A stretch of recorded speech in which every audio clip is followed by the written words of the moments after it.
এটা তো কবিগুরু রবীন্দ্রনাথ ঠাকুরও বলে গেছেন যে এইগুলো ইতিহাস করার কোনো মানেই হয় না। কেননা এতে শুধু এগুলো লেখা হয়েছে যে ওই স্বৈরাচারী এসেছিল, আমাদের ভারতীয় এতগুলো লোককে মেরেছিল এবং সে রাজত্ব করেছিল। এটা পড়ার দরকার নেই তো। আমাদের দেশের ভগবানের আবির্ভাব হয়েছে, আমরা ভগবত তত্ত্ব সম্বন্ধে জানব। আমাদের দেশের কত বড় বড় মহান মহান রাজার উদাহরণ আছে, মহান মহান জ্ঞানীগুণী পণ্ডিতদের উদাহরণ আছে, যারা ভগবত প্রাপ্তি করেছেন, যারা স্বর্গলাভী হয়েছেন, যারা দেশকে চালিয়েছেন, যারা এই জীবজগৎকে সুখ প্রদান করেছেন, শান্তি প্রদান করেছেন, যারা এই সমাজকে একটা ভালো আলো দেখিয়েছেন, যারা মনুষ্যত্ব বোধ জাগিয়েছেন, ওই সম্বন্ধে আমাদের বইয়ে পড়ানো হয় না। আমাদের বইয়ে যেগুলো পড়ানো হয়েছে ইতিহাস বইয়ে, ওইগুলো পড়ে মানুষ মানুষ হবে না। ওই যে পাগল ছাগলগুলো লিখেছে বইগুলো, ওইগুলো পড়ে মুখস্থ করে ওদের মতো মানসিকতা লোকই তৈরি হবে, পাগল ছাগল। সেই জন্য আজকে এই দেশের এবং রাজ্যের এই অবস্থা। কেননা আমরা সত্যের দিকে তাকিয়ে দেখি না, আমরা নিজের ধর্মের দিকে তাকিয়ে দেখলাম না, মনুষ্যত্ব বোধ সম্বন্ধে আমাদের জ্ঞান হলো না। আমরা সেই স্বৈরাচারী কতগুলো লোকের ব্যাপারে আমরা তাদের জীবনী পড়ি, তারা কি কি ক্ষতিগুলো সেগুলো পড়ি। আরে তাদের তো আমরা মুক্তর জবাব দিয়েছি, তাদের তো আমরা ভাগিয়ে দিয়েছি। সেই বীরত্বটুকু লিখলেই তো হলো যে এই ভারতবর্ষের মধ্যে যে কোনো মুঘল সাম্রাজ্য আসুক আর ইংরেজ আসুক, ভারতীয়রা সেই শক্তি রাখে নিজের বজুতকে মিটতে দেবে না, নিজের অধিকারকে ছিনিয়ে নিতে জানে। আমাদের এই দেশের মহান মহান ব্যক্তিরা, মহান মহান যোদ্ধা, মহান মহান নারীর শক্তি, পুরুষ শক্তি, তারা কি করেছে সেই বীরত্ব লেখা হোক। এই সমস্ত ভুলভাল মুঘলদের নিয়ে এখন আমরা সাম্রাজ্য চালাচ্ছি, সেইগুলো আমরা বইয়ের মধ্যে পড়ছি।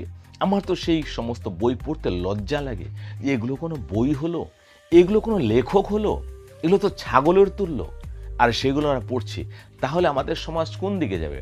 সেই জন্য আজকে দেখুন না, আজকে যেখানে সেখানে দাঙ্গা হাঙ্গামা। কেন? এইগুলোই তো শিখেছে, এইগুলোই পড়েছে, এমন লোকে এইগুলোই করবে। আজকে যেমন মদের গান ছাড়া গান চলে না, বিয়ে বাড়ি হোক, অন্নপ্রাশন হোক, বার্থডে হোক, যে কোনো অনুষ্ঠানে হোক, মদ ছাড়া গান নেই। তাহলে এগুলো তো বলিউডে হচ্ছে এবং তারা দেখছে, দেখে শিখছে, কিন্তু তারা জানে না যে সমাজ এবং সে নিজে কোন দিকে আছে। সে তো পতনের দিকে আছে, সে যে কোনো সময় মারা যেতে পারে, যে কোনো দুর্ঘটনায় হোক বা হঠাৎ করে মৃত্যু হোক বা রোগে ভোগে হোক, কিন্তু সে ভুগবে। আর যে সমস্ত ছাগলগুলো এই গানগুলো বানাচ্ছে, তাদের তো অপমৃত্যু হবেই, এটা ভালো করে লিখে নেন। যেই সমস্তই যত বড় গায়ক থাক, যদি এই শরাব সম্বন্ধে লোককে উৎসাহ দিচ্ছে যে শরাব পিও, শরাব পিও, তাদের কোনো গতি হবে না। কেননা সে সমাজকে কোথায় রাস্তা দেখাবে, সে সমাজকে বরবাদের দিকে নিয়ে যাচ্ছে, সমাজের মানুষকে পিছিয়ে নিয়ে যাচ্ছে, সমাজের মানুষকে একদম শেষ করে দিচ্ছে। এবং এই সমাজের মধ্যে শুরু হয়ে গেছে অরাজকতা, এবং সমাজের মধ্যে মানুষের মধ্যে মনুষ্যত্ব বোধটাই নেই যে তুই যে মানুষ হলি, তোর মানুষের কর্তব্য কি ছিল আর তুই করছিস কি। এই শরাব সর্বপ্রথম কে গ্রহণ করেছিল এর সম্বন্ধে একটু জানলেও তো হয়। যখন সমুদ্র মন্থন হয়েছিল তখন মদিরা দেবী উৎপন্ন হয়েছিল, তখন কিন্তু সেই মদিরা নিয়ে মদিরা দেবী দেবতাদের কাছে গিয়েছিল, কিন্তু দেবতারা দেখছে যে না, এর স্বভাব তেমন ভালো না, যেমন এর দৃষ্টি দেখছি, ভঙ্গি দেখছি, এতে আমাদের দেবত্ব, আমাদের জ্ঞান, ধর্ম সব কিছু পূর্ণ নষ্ট হয়ে যাবে। সেজন্য ওরা অস্বীকার করলেন, সেটাতে ছুলেন না, হাত দিলেন না, এবং অসুরদের কাছে নিয়ে গেল। অসুররা দেখল, বাহ, এ তো খুব ভালো জিনিস। কেননা সেই জন্যই এই অসুররা সে মদ গ্রহণ করেছিল। আর সমাজের মধ্যে যে সমস্ত লোকেরাই মদ গ্রহণ করে, তারা আসরিক প্রবৃত্তি, তারা সেই অসুরগুলোই আবার মানুষ রূপে সে জন্মগ্রহণ করেছে। সে হতে পারে ধনী, হতে পারে গরিব, কিন্তু তার মধ্যে সেই আসরিক প্রবৃত্তি রয়েছে বলেই সে মদ গ্রহণ করে, এবং মদ ছাড়া তার ভালো লাগে না। আপনি যতই বোঝান, তাকে আপনি বুঝাতে পারবেন না, কেননা তার ভিতরে সে অসুর বাস করছে, সে নিজেও জানে না। কলিকাল তাকে গ্রাস করছে, কেননা কলি মহারাজ যখন এই ধরতি ধরার মধ্যে আসলেন, তখন ভগবান শ্রীকৃষ্ণ বৈকুণ্ঠ ধামে অলরেডি চলে গেছেন। কিন্তু যখন এসে দেখলেন যে রাজা পরীক্ষিত তখন রাজ্য চালাচ্ছেন, তখন ওনাকে দেখে ভয়ে দীনদুঃখী একটা অসহায় ব্যক্তি এমন হাত জোর করে ওনার সামনে এসেছে। এই দেখে পরীক্ষিত মহারাজের একটু দয়া হলো যে তোমার প্রভাবে এই সমাজ এখন থেকেই বরবাদ দিকে যাচ্ছে, তো তোমাকে আমি কি করে থাকতে দেব? তখন কলিযুগ বলছে যে আমি এসেছি, আমার এখন সময় চলে এসছে, আমাকে এখানে থাকতে হবে।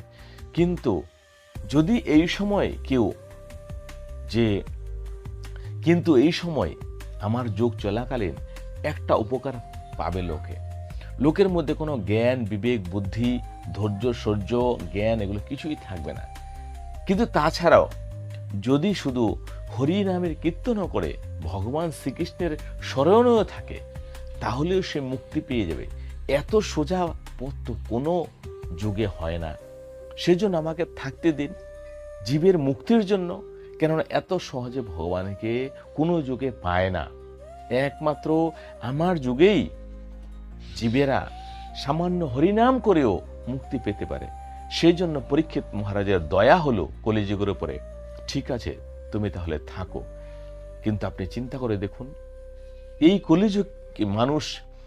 কলিযুগ মানুষকে কিভাবে গ্রাস করছে। মানুষ মুখে হরিনাম আনে না, রাম নাম বললে তো রাজ্যের মুখ্যমন্ত্রী পর্যন্ত জ্বর চলে আসে, অ্যালার্জি হয়ে যায়। রাম নামে মনে হচ্ছে না ওদের ভূত দৌড়াচ্ছে, এরকম একটা ভাব। তাহলে যে হরিনাম, যে রাম নাম লোকের শুনলে কানের মধ্যে কষ্ট হয়, হৃদয়ের মধ্যে কষ্ট হয়, তার কি কোনো গতি আছে? সে জানেই না অজান্তে তাকে কলি গ্রাস করছে, তার বরবাদী চোখের সামনে, সে নিজে বুঝতে পারছে না। সেই জন্যই কলিকালে এসেছিল এবং সেই জন্যই এই হরিনাম প্রচার হচ্ছে কলিযুগে। শুধু তোমরা নাম করে যাও। কিন্তু এই যুগের মানুষ তো অজ্ঞান, হরিনামটা শুনতেও তাদের কষ্ট হয়।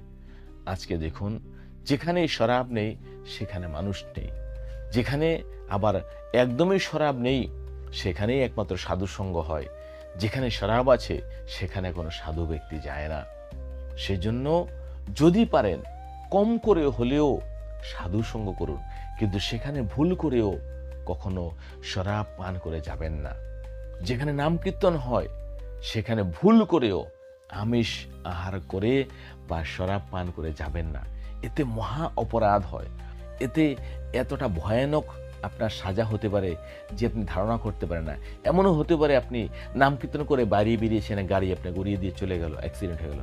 তখন আপনি কি বলতে পারবেন যে আমি হরিনাম শুনতে গেছিলাম, তাহলে আমি কি অন্যায় করেছি?